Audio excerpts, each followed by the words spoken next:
विक्रम और बेताल की कहानी का सिलसिला आगे बढ़ाते हैं। तो हमें तो पता ही है कि बेताल जो है अपने बरगद के पेड़ पर उल्टा लटका है।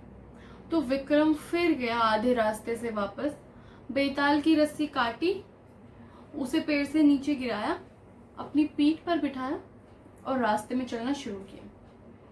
जब विक्रम बेताल को लेकर रास्ते में चल ही रहा था कि बेताल ने कहा कि विक्रम, इतना लंबा रास्ता है तो मैं तुम्हें एक कहानी सुनाए बिना तो नहीं रहूंगा। तो बेताल ने अपनी कहानी शुरू की। बेताल ने बताया कि अंक देश में एक छोटे से गांव में एक बहुत ही धनी ब्राह्मण रहता था और उस धनी ब्राह्मण के 3 पुत्र थे। तीनों के तीनों एक से बढ़कर एक समझदार। तीनों के तीनों इतने समझदार थे कि उनकी समझदारी के चर्चे पूरे के पूरे गांव और देश में थे। एक दिन उस धनी ब्राह्मण ने पूरे गांव के लिए एक यज्ञ करने की सोची।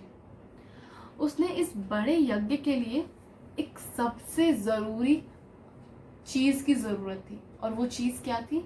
एक कछुआ। उस ब्राह्मण ने अपने तीनों बेटों को आदेश दिया कि जाओ और मेरे लिए कछुआ ढूंढ कर लाओ। तीनों के तीनों जो आज्ञा है पिताजी बोलकर अलग अलग दिशाओं में निकल गए, लेकिन किसी को भी कछुआ नहीं मिला। उन्होंने नदी, नाले, तालाब सब देखा। वो तीनों ढूंढते फिरते इधर उधर भटकते हुए एक तालाब, छोटे से तालाब के पास पहुंचे और उस छोटे के तालाब के किनारे उन्हें दिखता है एक कछुआ। तीनों के तीनों उस कछुए के पास तो जाते हैं, लेकिन उस कछुए को हाथ में उठाने से मना कर देते हैं। तीनों बोलते हैं, बड़ा बेटा बोलता है छोटों को कि तुम उठाओ, छोटे बोलते हैं बड़े भैया को कि भैया आप उठाओ। अब तीनों के तीनों लड़ने झगड़ने लग जाते हैं कि मैं इस कछुए को नहीं उठाऊंगा और तीनों अपनी अपनी राय रखते हैं। जो बड़ा बेटा है वो बोलता है कि मैं तो भोजन चाहूं, मैं किसी भी मांसाहारी चीज को नहीं उठाऊंगा, ना मैं उसको छूऊंगा ना मैं उसे खाऊंगा। उसकी बात भी सही थी। जो मंझला बेटा था उसने भी साफ मना कर दिया। उसने कहा कि मैं छोटा हूं तो क्या हुआ, मेरे भी अपने कुछ नियम है। मैं नारी चाहूं, मैं किसी भी नारी और उसके जैसे दिखने वाली चीज को के पास भी नहीं जा सकता। उसे उठाने की, उसे छूने की तो बात ही अलग है। अब उसकी बात भी सही थी। जो सबसे छोटा बेटा था उसने कहा कि मैं शरीर चाहूं, भूल जाओ कि मैं किसी भी चीज को छूऊंगा, क्योंकि अगर मैंने किसी भी चीज को छू लिया तो मुझे पूरे के पूरे शरीर पर निशान बन जाएंगे, मेरी पूरी खाल छिल जाएगी और मैं दुख में और पीड़ा में रहूंगा। मैं किसी भी चीज को हाथ नहीं लगा सकता, माफी दे दो पर मैं इस कछुए को नहीं छूऊंगा। अब तीनों की आपस में लड़ाई हो गई कि कौन उस कछुए को पिताजी के पास लेकर जाएगा। ये मुद्दा इतना बढ़ गया कि तीनों के तीनों ने फैसला किया कि हम राजा के पास इस मुद्दे को लेकर जाएंगे। तीनों के तीनों राजा के पास गए, राजा को सारी की सारी बात बताई।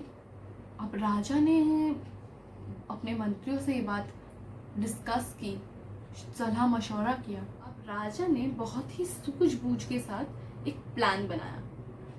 राजा ने बड़े बेटे को सुबह खाने पे बुलाया। उसके लिए बहुत ही शाकाहारी भोजन जो है वो लाया गया, लेकिन बड़े बेटे ने उस खाने को दूर करते हुए कहा, कौन लेकर आया ये खाना, इसे दूर करो, इसमें से शमशान की बदबू आ रही है। उसने वो खाना नहीं खाया।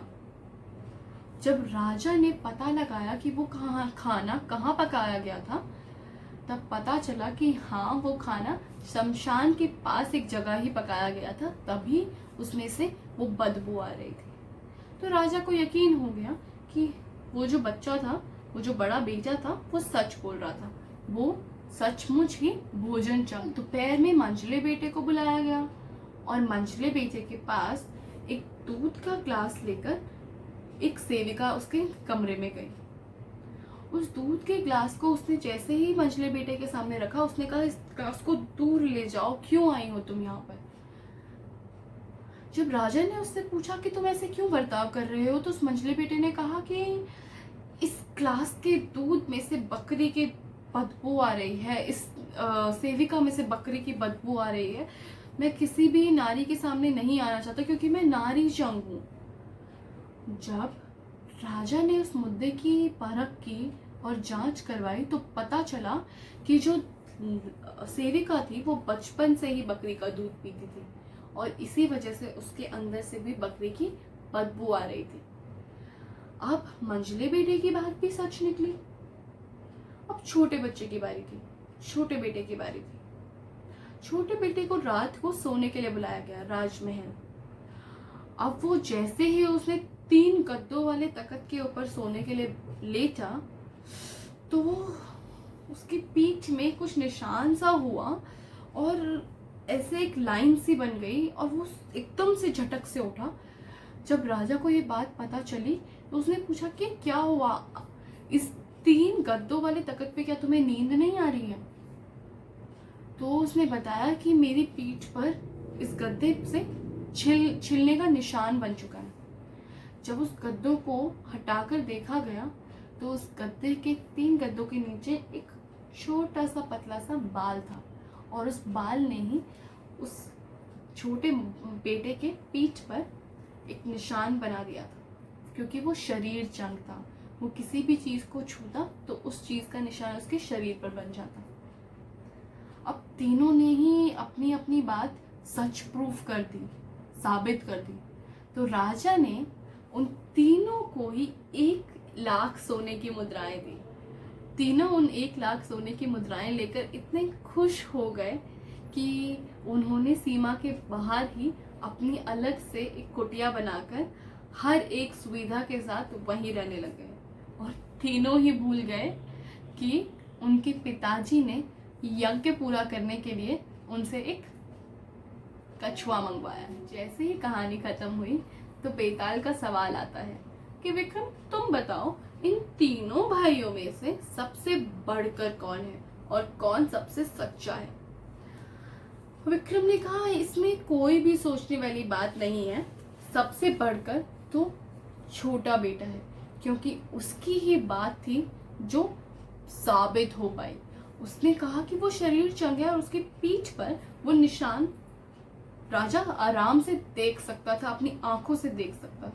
लेकिन जो बड़ा बेटा और मंझला बेटा था उनकी बात सच है या झूठ ये किसी को नहीं पता। इसीलिए सबसे बढ़कर तो छोटा बेटा ही है, क्योंकि बड़े बेटे की बात क्या पता उसने किसी से पूछ लिया हो कि उस खाने को कहाँ बनाया गया है, और ऐसे ही छोटे बेटे की बात, मंझले बेटे की बात क्या पता उसे किसी ने बता दिया हो कि वो जो सेविका है वो हमेशा से ही बकरी का दूध पीती है। तो उन दोनों की बात जो है वो साबित नहीं होती, लेकिन छोटे बेटे की बात साबित होती है क्योंकि उसकी पीठ पर वो निशान था। जैसे ही विक्रम ने ये जवाब देने के लिए अपना मुंह खोला, बेताल विक्रम की पीठ से उड़ा और जाकर अपने पेड़ पर उल्टा लटक गया। इसी के साथ ये कहानी खत्म हो गई है। और अगर आपको ये कहानी बहुत पसंद आई है तो इस कहानी को लाइक करो। अगर आपको ये कहानी बहुत बहुत बहुत पसंद आई है तो प्लीज़ लोकसम के चैनल को सब्सक्राइब करो। और अगर आप चाहते हो कि आपके दोस्तों को भी ये सारी खुशियाँ मिले और वो भी इतनी अच्छी अच्छी कहानियाँ सुन सकें तो प्लीज़ ये कहानी को अपने दोस्तों में शेयर करो। Okay, bye, see you next time.